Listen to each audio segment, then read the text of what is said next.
બે શબ્દ કહેવા માંગુ છું, તે આપ સૌ શાંતિથી સાંભળવા વિનંતી। દીકરી એટલે સૌભાગ્યનું પ્રતીક, દીકરી એટલે સ્વર્ગનું કલ્પવૃક્ષ, દીકરી એટલે પારિજાતની કોરમ। આપણે બધા જાણીએ છીએ કે દીકરી એટલે શું, પણ દીકરી વિશે હું કંઈક અલગ જ કહેવા માંગુ છું। દીકરી એટલે દિલ સાથે જોડાયેલો વિશ્વાસ, દીકરી એટલે કસ્તુરીની જેમ મહેકતી અને મહેકાવતી, દીકરી એ બે કુળોનું અજવાળું છે। દીકરો એ માતા પિતાનું કલ્પક હોય છે, જ્યારે દીકરી એ માતા પિતાનું ફરતું ફરતું હૃદય હોય છે। દીકરીનો જન્મ ક્યાં થાય છે? જેને ગયા જન્મમાં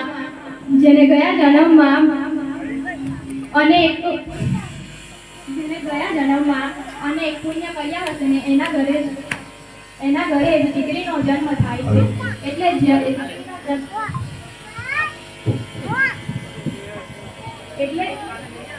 જ્યારે દીકરીનો જન્મ થાય ને ત્યારે વટથી કહેવું જોઈએ કે મારા ઘરે દીકરીનો જન્મ થયો છે। દીકરીનો જન્મ થાય છે ને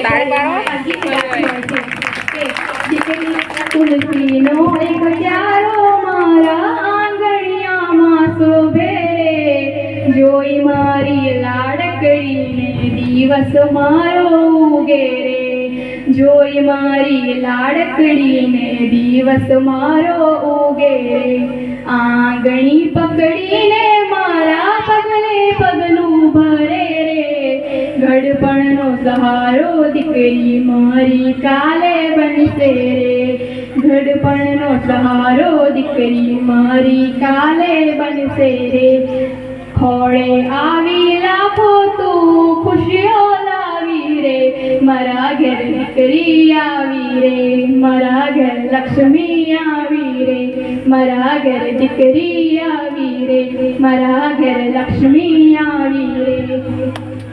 તેથી હું સૌને આજે 76મા પ્રજાસત્તાક દિન નિમિત્તે કહેવા માંગુ છું કે દીકરીઓની ઉડાન ખૂબ ઊંચી હોય છે, તેમના માટે ખૂબ મોટું આકાશ હોય છે, તેમને એક તકની જરૂર હોય છે।